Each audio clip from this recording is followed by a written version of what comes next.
Thanks for listening to the AZ Wildcats podcast. I'm your host, Mike Luke, joined by the great Jason Scheer. We're going to talk a lot of Arizona football today. Jedd Fisch delivering on promises. Arizona basketball, we are going to hit hot and heavy on. We need to get into there. We already got the comments flying hot and heavy in here. We'll get to all those. But first, hello, Jason Scheer. How are you? Hello, Michael. How are you? Nah, not too bad, dude. My window is boarded up as we speak, so I am safe. But all right, we got a ton to get to this show. First and foremost, though, one of the things that you always see with Tucson construction after it takes 10 years longer than expected is the delivered as promised sign. Jedd Fisch comes in here, and he is delivering things on promise as they speak. We're going to talk about the defense here for a second. By the way, for all you people out there, the Back the A movement is strong. Look at this right here. TJ, B-Cat, Bear Down Cats 96. We appreciate all of you. Bear Down Rick, that's for you. But, Scheer, I got to be honest with you, and we talked about this all offseason. It's easy to be able to fulfill a promise, I think, on getting skill position players, or at least it's easier because there are a lot of them are a dime a dozen. You can find guys. What Jedd Fisch has been able to do on the line, specifically the defensive line, and again, you haven't played great teams yet, has been incredibly impressive. Yeah, I mean, it's not easy, to basically say as a coach, we need to do this and we're going to go out and do it. And Jedd Fisch said when the season ended, even before it ended last year, he said, we need to get bigger on the lines. And defensive line, the first thing they do is they go out and they get bigger. And some of the guys they added, people were skeptical on. Tyler Manoa was a former offensive lineman that couldn't play at UCLA, and he's played pretty well this season. And he said, we're going to rotate. And people are like, oh, I don't know about that. And they're rotating heavier than a lot of teams in the country. He's delivered on what he said defensively. The tests are only going to get harder from here on out, but right now he's delivering as promised. Yeah, let's talk about that D-line. It is wild to me. You and I have sat through a lot of bad U of A football over the years. And when I say bad U of A football, I mean bad U of A football, where you had three linemen that were essentially our size out there. Now you look at it on the D-line between Big Bill Norton, our guy, between Manoa, Tia Savea, Tetairoa. Then on the other side, you got Taylor Upshaw. Then you got Isaiah Ward. You got Deuce Davis behind all those guys. And then your Jacob Kangaikas that are running third string right there who can play. Scheer, the overhaul has been incredibly impressive. Yeah, I mean, we've said it before, like even last year, you would see an opposing team take the field in warm-ups, and they were just considerably bigger than Arizona. Right. Like, especially on the lines. And a few years ago, forget it. It was just ridiculous. When Arizona lost to NAU is just as big as Arizona, which is horrible to say. That's not the case. I don't think Arizona will face a team this year that is bigger than them. Better, sure, but bigger, no. And that's something that's important where you're not already operating at a physical deficit before the game even starts. And it makes the life so much easier for dudes like Justin Flo, who we're going to get to in a second, Jacob Manu. When you've got big guys up front that are essentially able to take up blocks, sure, there's probably not going to be a dynamic pass rusher out there. I think Taylor Upshaw is probably going to have that Hunter Echols role this year where he gets 6 or 7 sacks. But if you can just keep the offensive linemen off the linebackers and let them make plays, which they've been able to do the last couple games, that is a nice little feather going forward there. Arizona's defense is built to funnel everything to the linebackers. So if the linebackers are leading Arizona in tackles, that's exactly what the defense wants. It's when you look and there's a safety leading Arizona in tackles or something like that, that means something went wrong. And the defensive line, like Bill Norton, isn't going to put up crazy numbers. Arizona nominated Bill Norton for Scheer. Did you say Bill Norton? Big Bill Norton. Big Bill Norton. Big Bill Norton. They nominated him for defensive lineman of the week. I think he only had 1 tackle. And the reason they did that is because they watched the film and he's just handling the entire thing. And so the numbers aren't necessarily going to show up on the defensive line, but they're all doing their job right now. Right. Jesse Johnson, great question right here. Is the Pac-12 on par with the SEC at this point? I say it is. And I think it's deeper. This year, absolutely. Alabama not being very good is super weird. It's really weird when you see Alabama ranked like 15 and you're wondering exactly what's going on there. So, but again, we've got to now let's talk about Justin Flo here for a second. Brad Rich, great point. Justin Flo, Spartan beast, leader of men, put all of those out there. The whole, I understand you got to be good in pass coverage, but the whole Daniel Haimuli over Justin Flo, this will stop, correct? Yeah, it'll stop. I mean, I don't know what'll happen when they face a team like Washington, for instance, that's going to throw the ball all over the place. But, I mean, you saw like against Mississippi State, they ran a wheel route or whatever with Flo's guy, and Flo had no idea where he was. Right. The issue is you got to weigh, okay, that one play cost us, but he's also putting up 12 tackles a game, and he's been awesome.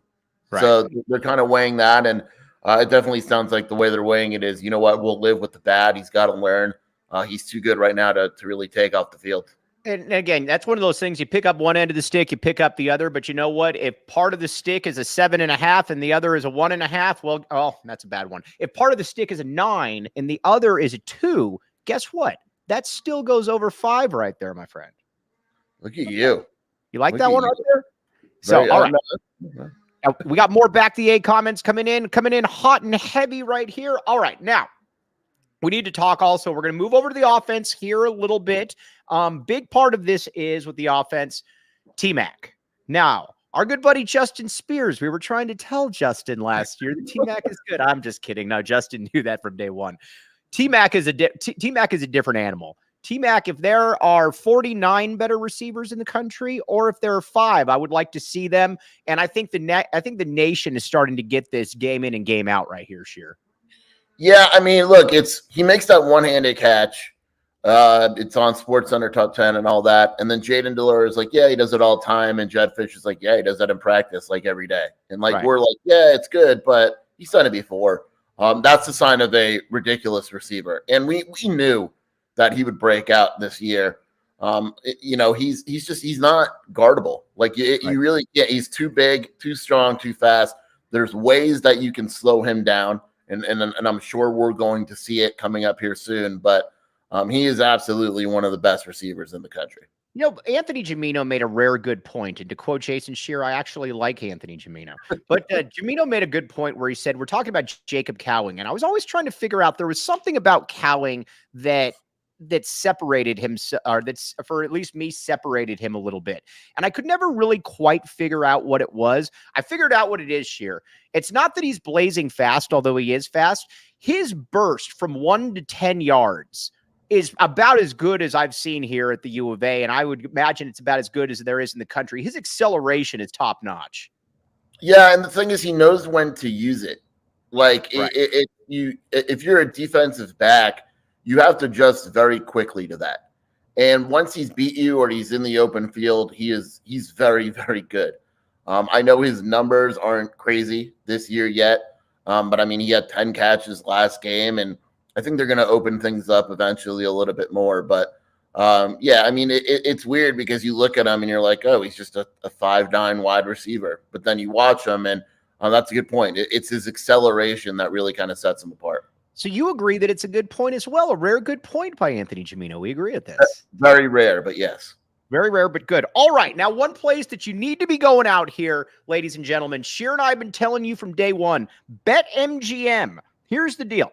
Sign up for BetMGM, use bonus code PHNX, place your first BetMGM Sportsbook wager through the BetMGM Sportsbook mobile app of at least $10. You will receive $200 instantly in additional winnings, regardless of your wager's outcome. Check the show notes for details. By the way, Scheer, we said when it was 4.5, you're taking easy money right here, Scheer. The PHNX Wildcats folks have listened to us, and the line went up to 5 at minus money. We still like over 5. This is correct, Scheer.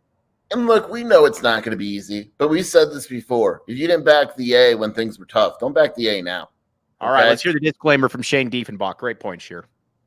Problem? Call 1-800-GAMBLER. Colorado, D.C., Illinois, Indiana, Kansas, Louisiana, Maryland, Mississippi, New Jersey, Nevada, Ohio, Pennsylvania, Tennessee, Virginia, West Virginia, Wyoming. Call 877-8-HOPENY or text HOPENY 467-369 New York. Call 1-800-327-5050 Massachusetts. 21 plus to wager. Please gamble responsibly. Call 1-800-NEXT-STEP Arizona. 1-800-BETS-OFF Iowa. 1-800-270-7117 for confidential help Michigan. 1-800-981-0023 Puerto Rico in partnership with Kansas Crossing Casino and Hotel. Visit BetMGM.com for terms and conditions. U.S. promotional offers not available in D.C., New York, or Ontario.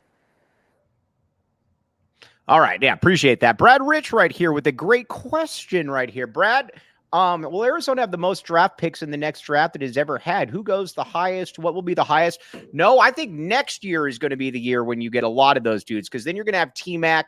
Jonas Savaiinaea is going to be eligible. Although you could have some dudes drafted this year. Obviously, you're going to have Jordan Morgan's going to be a high pick. You're going to have Michael Wiley could be picked as well. It'll be next year, though. Jacob Cowing will be picked, but it's next year, Brad Rich. You know what? Good things come to those who wait, especially those with two first names. But next year is going to be when it gets really interesting right there. Now let's talk about the offensive line. Going back and watching the film, this line's good. Again, I know that it's not like it's dominant, but the way that they can pull, the way that they can pass protect, Jedd Fisch was another thing that he was very apropos on before the season, that we're not used to seeing good offensive lines around here. We do see a good offensive line. Yeah, and what's crazy is when you think about it, Arizona's starting offensive line still hasn't been on the field. Like Raymond Pulido, who should be back, he's cleared for contact and all that. I assume he'll start right away. But, Arizona went with Sam Lange the first game, then they switched it with Borjan. Jonas Savaiinaea can basically play wherever he wants, and the offensive line has been awesome, especially in pass protection. There's depth there, like the fact that they can get a few injuries, and there really hasn't been a drop off. Games are won on the line. The offensive line was a concern, and it's really not. And shout out to Brendan Carroll for that coaching job. All right, you and I wondered before the season with Jonah Coleman. Was Jonah Coleman a workout warrior? We all saw the pictures, or was Jonah Coleman actually good? Well, Scheer, Jonah Coleman is actually very, very good, and he has a burst that I didn't think that he had. I thought he would be solid, but Scheer, you start looking at it, and your board was talking about this a little bit. There's a little bit of there might be some NFL potential to Jonah Coleman as well. Yeah, I mean, it's interesting because you almost feel bad for him because the running back room is so deep. Like, you could only give him so many carries. Wiley's going to be that number one guy. That's not changing. But then you got to get Speedy Luke. And then DJ Williams comes in and does well on his 3 or 4 carries. But Jonah looks to be in considerably better shape than he was last year. And he wasn't in bad shape. He is faster this year. When you watch him and compare the speed, I don't think there's any doubt that he is a faster football player. We saw it on the big run. And the thing is, when you get him in the open field, he's almost impossible to bring down with one guy. He's the real deal. All right, Cosmic Contrarian keeps saying that he loves T-Mac, but falling down is his weakness. On these one-handed catches, he's getting blasted. I don't know where he's supposed to go after this. He was triple covered and about to get rocked on the one-handed catch. I don't know where he's supposed to go. Maybe you could follow up on that, because I actually am a little curious about that. I agree with him. T-Mac should never fall down. T-Mac should never fall down. Now, stepping out of bounds against Mississippi State was a big boo-boo. He shouldn't have done that. That was a bad angle right there. I'll definitely give you that. Fam, our guy, Speedy Luke, getting more carries out there, Scheer, getting a little more touches. Again, we still don't need Cowing fair catching every single kick return. We can have Fam out there doing that as well. Yeah, I don't get the punt return thing anymore. I know it's hard to return punts, but Cowing's just not going to return them. It almost feels – I'm going to ask Jedd about that. It almost feels like a strategy. Just like have him go in there, fair catch it, don't fumble it, so on. But they're using Speedy. I mean, maybe not as much as we want him to, but they're using him in the open field. They're giving him carries. They're giving him a series. He's doing well with it.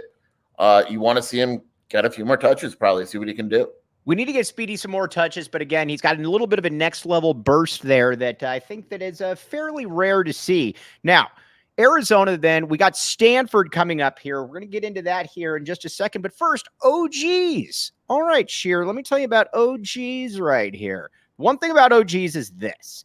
Check out our good friends at OG's Brands for yourself and try one or a few of their many delicious flavors. Check them out across all socials at OG's Brands and online at ogsbrands.com to find them at your local dispensary. You must be 21 years or up to enjoy responsibly. Scheer is 21 years or up, and he can enjoy these responsibly. This is true, Jason Scheer, is it not? Yes, I am 21. Okay. Just wanted to make sure on that one. But Stanford, I expect Arizona to beat the snot out of Stanford. I think Stanford is absolutely terrible. And I think what you're seeing with Stanford is kind of a neglect from the end of the David Shaw era, where he essentially just stopped recruiting, stopped essentially doing anything. That is a hollow roster right there. I don't care if they're playing in Palo Alto or they're playing on the moon. Arizona should be able to blast Stanford. Stanford's it's a weird team for Stanford. There is talent on that team. They have a good wide receiver. Running back Emmitt Smith's kid is good. Urasek, the tight end, is one of the best in the country. What's crazy to say is their lines are awful. Right. Their pass blocking grade, if you go to PFF, I was showing everyone yesterday because no one believed me. It is the third worst in the entire country. Think about it. Stanford offensive line has the third worst passing grades in the country. It's crazy to say that's their weakness. There is some talent. It wouldn't surprise me if the game was a little weird early on, but it is absolutely a game that Arizona should win. Arizona needs to win this one just because Stanford, again, is not very good. Also, if we could go to, I wanted to go backward real quick. Jacob Franklin, if we could pull up by the numbers from previous game against UTEP, I'd like to show something right here. Scheer, this is called domination, but the one thing that I like right here, only one turnover for the Wildcats. I am of the opinion now that if Arizona doesn't lose the turnover battle, they're going to be in it against pretty much every team that they go against. Yeah, the turnover was kind of lame because T-Mac doesn't fumble. Right. It probably won't happen again. But, I mean, Arizona hasn't won the turnover battle through the first 3 games. Right. It's been even, but it hasn't won that turnover battle. That was something that Jedd was emphasizing yesterday in his press conference. If they can have games where they start having games where even if they turn the ball over once or the other team turns it over twice, like they have to start winning that turnover battle. If they do, they have a chance to win every single game that happens in. All right. Speaking of a team that doesn't going to win the turnover battle much, Scheer cannot wait to play ASU this year. This is going to be a very, very fun game. ASU is quite a ways away from being. That was an awesome game right there. And we told people before you should probably take Fresno State to cover right there. Yeah. And what's funny is it's 3 games in the season, and Kenny Dillingham is now the offensive coordinator. He took that away from Bo Baldwin. But you texted me though, and this was a rare good point, but it's a good point. Why wasn't Dillingham the OC the entire season or the entire year? That's what your thing is right there. And here's the thing, that if you go back and you look at Bo Baldwin and what he did at Cal, and I realize it's at Cal, he has like historically bad offenses. I didn't like that hire at all for Dillingham.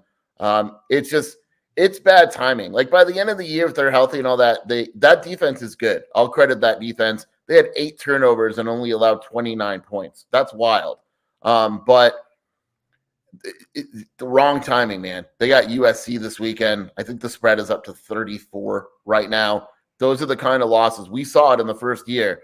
Jedd did a really good job of keeping the guys engaged in that first season. It is very difficult. If ASU goes out this weekend and loses 50-3, how does it react for the next game? Yeah, and I think that's going to be the real test sample. But again, it is something that is very fun to watch from afar. I'll put it to you like this. Yeah, it's funny because of all the crap that the ASU fans talked when Arizona was going through the same thing year 1 under Jedd Fisch. Right. This is exactly what Arizona fans went through. This is exactly what Arizona fans went through, and we will not be nice to you when we play you at the end of the year. All right, MLS Central right here said Fisch talked about the returns on the radio, wants Cowing for reliability and catching, wants Wiley for vision and the ability. So basically, you just don't want him to fumble the ball. You're essentially sacrificing any form of returning the kick. That's essentially what that says. Yeah, and then that's what I figured is they just say, look, go catch the ball, get us to field position that we deserve or whatever, and let's move on. All right, now we're gonna talk about teams now. Oh, all right, got to do this right here. Gunnar Maldanado. Yeah. We've talked about Gunner a great deal on this show. I still don't understand quite why he plays, but I've got to give him a credit right there. The forced fumble, the return. It's a big time play right there out of Gunner there, Scheer. That graded out to be the best tackling grade of his entire career in that game. He played very well. I mean, I think he's brutal in coverage. The one play where he got lost and he had no idea where he was, but happened to be incomplete was kind of funny. But he can hit. I don't think there's any doubt that when Gunner has a guy lined up, he's going to absolutely hit the crap out of him. And so against running teams, he generally plays well. But yeah, I mean, all the credit to him. I got to give him a lot of credit. And the thing about Hiss on the AZ Wildcats podcast is we enjoy being wrong here, because you know what? If we're wrong, that means somebody else did probably something right there. By the way, Dalton Johnson is another good one right there. We probably haven't given enough credit for. Fisch did shout him out yesterday. Not a bad player on the back end of that defense there, Scheer. Yeah, he's done really well. I mean, he surprised me for sure. I thought he'd be an average safety, but there's been games where he's played really well. And I mean, you look at it, Genesis Smith played 18 snaps against UTEP. Maybe his snap total increases. Arizona still doesn't necessarily have two, standout safeties. It's kind of a group, but if they can get solid play from each of those guys, it'll work. Ephesians had a biblical game, TJ. That's funny right there. I was listening to Jedd during his presser yesterday when he was talking about how that was a big part of what they wanted to do, though. They will love having those 2 6'4" corners out there because they can high point, they can make up for mistakes out there if they get beat. And so far, so good. Ephesians Prysock, if you're to tell me that he's the best defensive prospect on this defense, I would not argue with you there, Jason Scheer. Yeah, for sure. I mean, you look at the way he's built, and he'll put on some weight. Really good kid. I mean, I wouldn't argue either. He's an NFL player when you look at him. And Tetairoa Davis has played well. Dylan Wyatt at his playing time. Arizona's corners have been pretty good this season. All right, now we're going to we got to talk a little bit about Colorado here, because I believe that's going to be one of Arizona's wins. But first, Factor meal kits. You might look at some of these buff players out there and say, man, how did they get so buff? Well, a lot of the times they have meals ready to eat. Factor meal kits could possibly be a little bit of the help right there. Here's the deal. Head to factormeals.com/ PHNX Wildcats 50 and use code PHNX Wildcats 50 to get 50% off. That's code PHNX Wildcats 50 at factormealkits.com/ PHNX Wildcats 50 to get 50% off. Scheer, it's always important to have really good meals ready to rock and roll. That's where Factor Meal Kits comes into play. What chance do you give that some of these players are consuming Factor Meal Kits, maybe like Big Bill Norton? 100%. And I just ordered some for my parents, actually. They're coming next week. Scheer actually messaged me for the code, and I guess he ended up using the ASU code. That's it's neither here nor there. It doesn't matter. All right. Arizona, I believe Arizona's going to beat Colorado. Listen, Colorado is a great story. Love it. And, anybody that's got a problem with Deion, I don't understand really what your issue was. But I also don't believe the Colorado's that good. They're good, but I believe Arizona can absolutely beat Colorado, and I'm putting that down as one of the wins for the Wildcats. Colorado's a weird team because they've absolutely found ways to win. Credit to them. I love Deion. I think he's awesome. But those lines are not good. Like the offensive line and the defensive line are not good at all. Usually with Arizona, when you face a team like that, you're able to win. Arizona's built differently than a Nebraska or a Colorado State to be able to get into a possible shootout type of game. I think Arizona has a very good shot at winning that game. It does crack me up a little bit, and I know everybody's talking about it, but it's Colorado State making the huge deal about the sunglasses and all that, and then they're the ones that go with the cheap shot that ends Travis Hunter and that was a cheap shot. I don't understand how he was not kicked out of the game, quite frankly. I don't know if there's a rule for it. What would it be? On the ground and then you spear him. That should be that's sportsmanlike conduct, but the rule says you need 2 of those, doesn't it? Yeah, I don't know, but I thought that was. No, I agree with you, but in the NFL, he would have been out. That was about as Bush League a hit as ever. But Deion's also good for college football right here. The question is this: does Shedeur stick around for another year? and all these players then come back and they compete for a Big 12 title. I can't, we were talking about, if you're Scheer, don't you have to go? Yeah, but your dad, you already have a Deion. He's making stupid amount of money too already. Deion's worth probably what, $100 million or something. I mean, I don't even know that you need that money at that point. I will say this: if all those guys come back, if Scheer comes back, and I'm assuming they're going to have another big transfer class because that's kind of how they do things. Yeah, they're going to be awesome. They're going to be awesome, and Scheer is the real deal. I think we can definitely say that at this point. He is absolutely fantastic. Loaded year for Pac-12 quarterbacks here, by the way. Washington. Let's get to Washington here for a few minutes, and we're going to get to some Arizona basketball because we got to talk a little Arizona basketball as we promised the folks.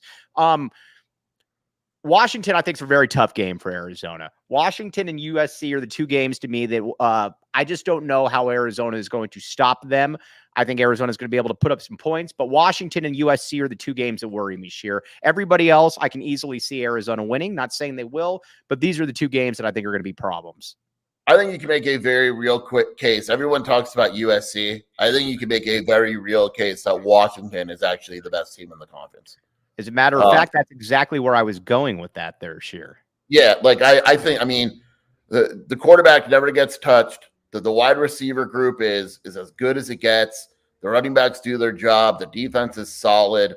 Again, they're another team where I want to see them play someone with a pulse, but they're good. You could there's teams where you can watch them even when they're not playing someone great and say, man, that team's really good. And that's Washington. Yeah. All right. Brad Rich, the great Brad Rich right here says the ejection should come with some sort of intent or malice caveat. There was definitely malice right there when they're on that hit. So if that is what you're going with, that's what I would go with as well. I would have booted him out of the game, Scheer, and he would have been out for the next half of the next game as well. That's what I would do. Yeah, it was a dirty play. There's just no doubt about it. And, to take Hunter out of the game and now he misses the Oregon game. And who knows when he'll be back. They have Oregon and USC and then ASU. So he could be back in a month. They're not going to win these next two games. ASU, they don't need him. It could be a month before he comes back. All right. Cosmic Contrarian, not back in the A very much in this chat. Washington, way too good, way too much talent. Should be a 2-touchdown win for the Dogs. I hope you are wrong, Cosmic Contrarian, right there. But overall, Scheer, before we get to a little bit of hoops, Jedd Fisch delivered as promised, man. It's very rarely do you see coaches come through with their promises. And from what he said he was going to do on the offensive side of the ball to the defensive side of the ball through 3 years, it's been pretty remarkable.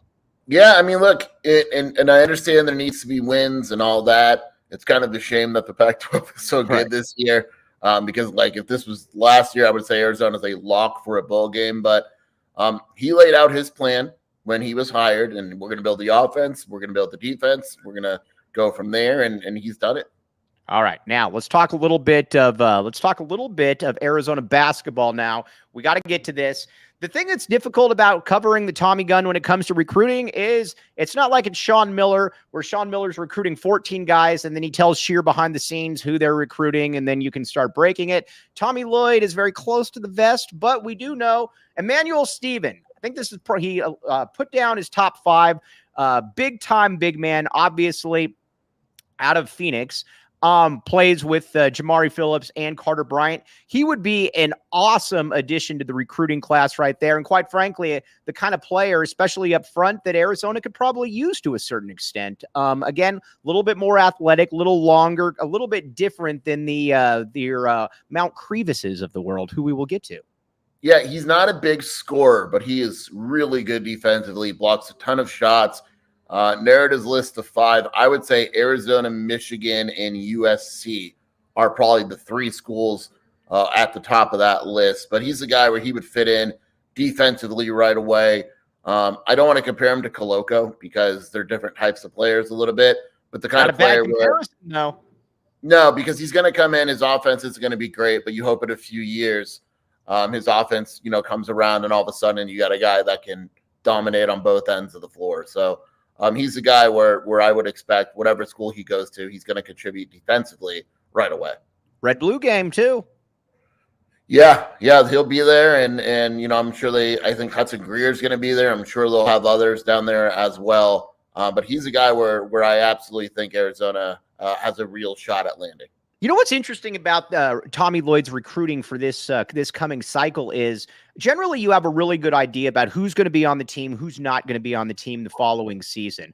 Almost all of these players, Scheer, can come back, which is wild to think about. Obviously, Boswell can come back. Bradley can come back. Pella can come back. Caleb Love can come back. Philly B can come back. Joking aside, almost all these dudes can come back, and you bring in Jamari Phillips and Carter Bryant. And outside of Caleb Love, I don't know who for sure would be going. I know that Kylan Boswell's camp wants him in the NBA, but just because you want to be in the NBA doesn't mean that you're going to be in the NBA. Yeah, I mean, there's a very real chance that Arizona opens up, not this season, but the season after, as a preseason top 5 team, pushing for number 1, depending on who else comes back, because it favors the teams that have guys coming back. Arizona, when you look at the roster, clearly will have a bunch of contributors coming back. They're adding talent as well. This thing feels like it's building for 2 years from now, but we'll see. Scheer, we got a bone to pick with you, though. Have the new 24/7 rankings come out yet?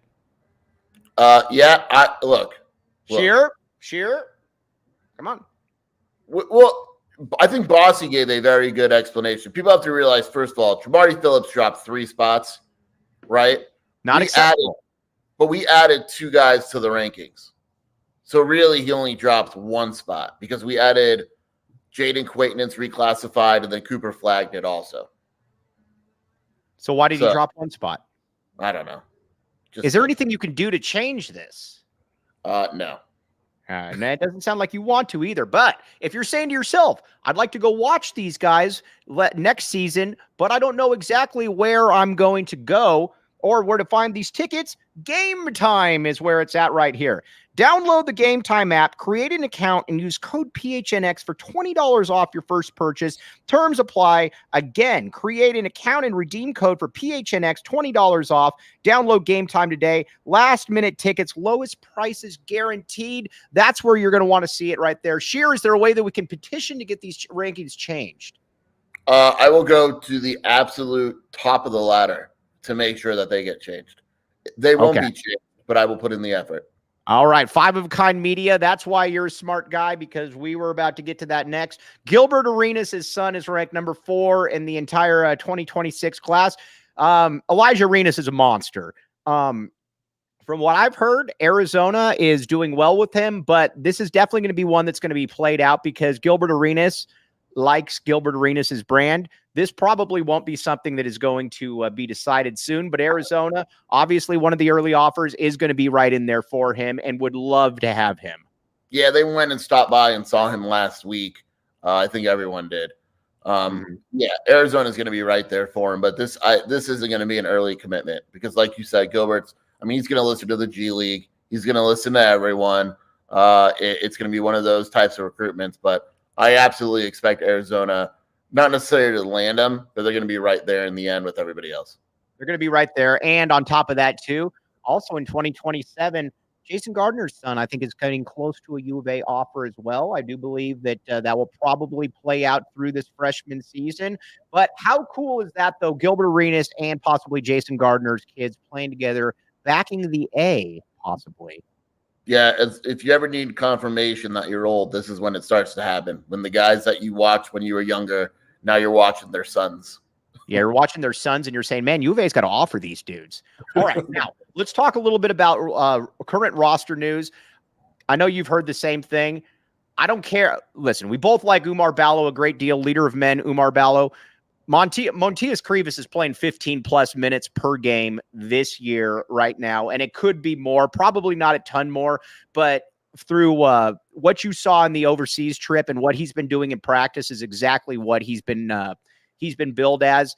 The coaching staff, I think this coaching staff is even a little bit surprised by how good he is. First off, when I pulled up to McHale yesterday for the Jedd Fisch presser, Umar was in front of me, and he was walking to McHale, and he looks to be in better physical shape. I know he's not running on a basketball court, but he has lost weight. So good. That is a positive. Krivas is the real deal. It's funny, I was talking to Tommy over the summer, and I said, he's a true center, and he goes, well, what does that mean?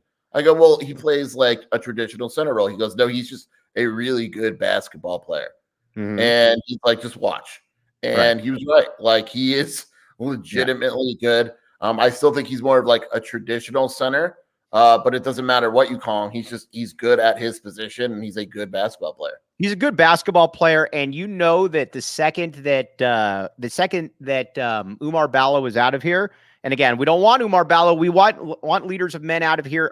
We want leaders of men here as long as possible. But Krivas is going to be a multi-year starter at the U of A. And I think what's exciting about Krivas too is you watch him and he's not necessarily this new NBA type model. So it's not like it's going to be somebody that is going to have NBA scouts salivating for him immediately.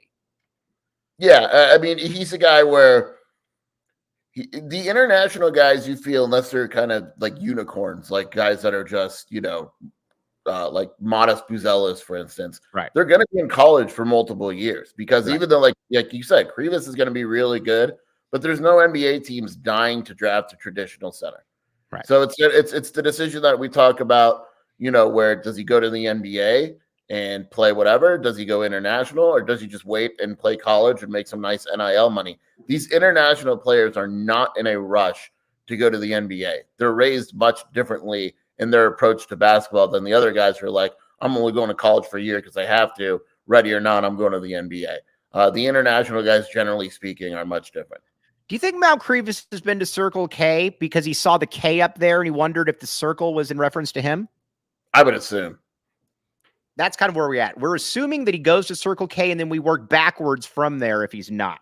Here's the deal, though. Join the Inner Circle for free by downloading the Circle K app today. Terms and conditions apply at participating locations. Visit CircleK.com for all the details right there.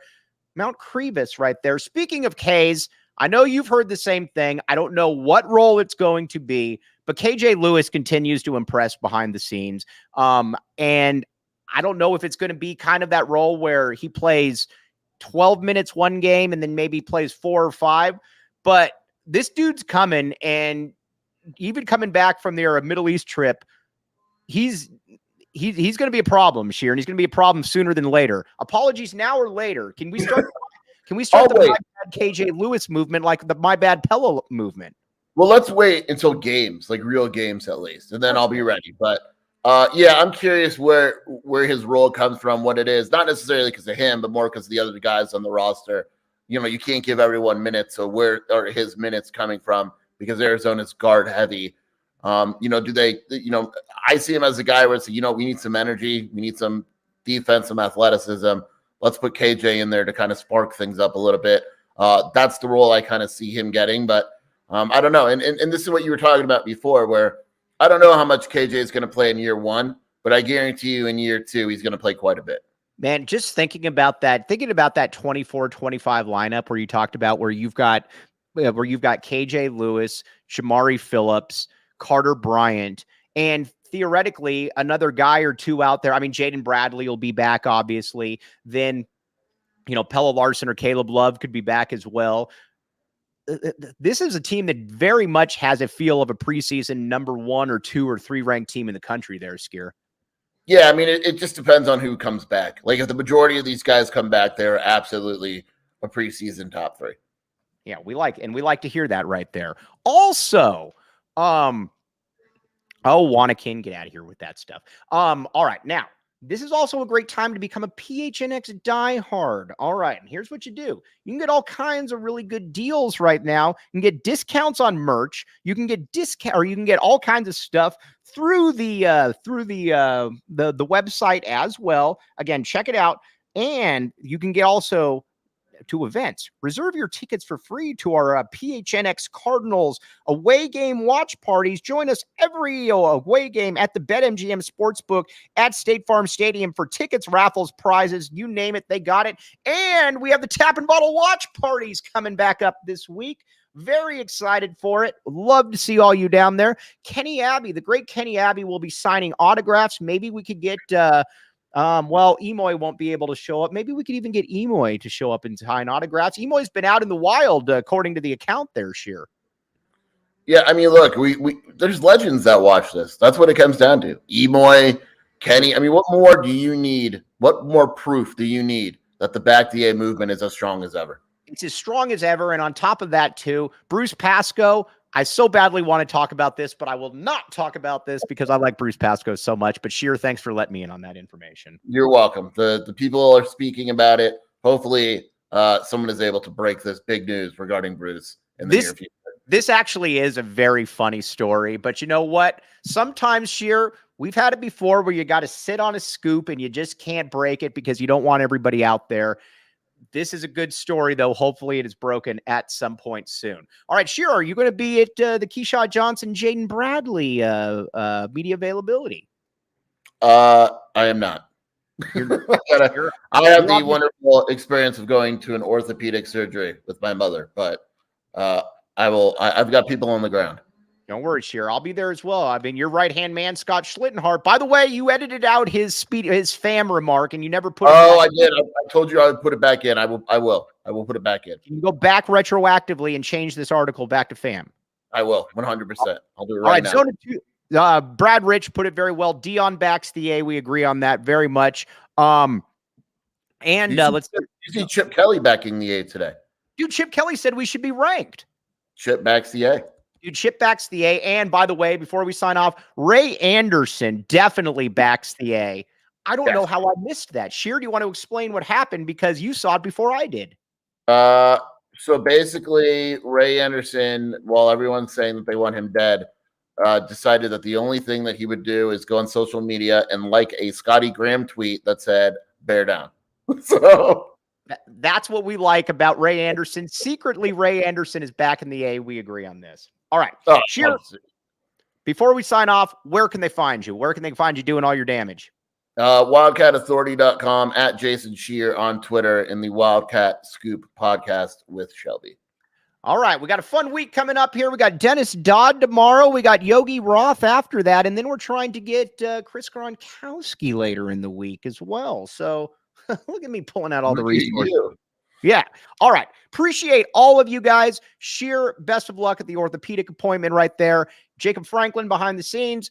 All of you back in the A right there. We will be back with you tomorrow, 12:30 with Dennis Dodd. You have been listening to the AZ Wildcats podcast.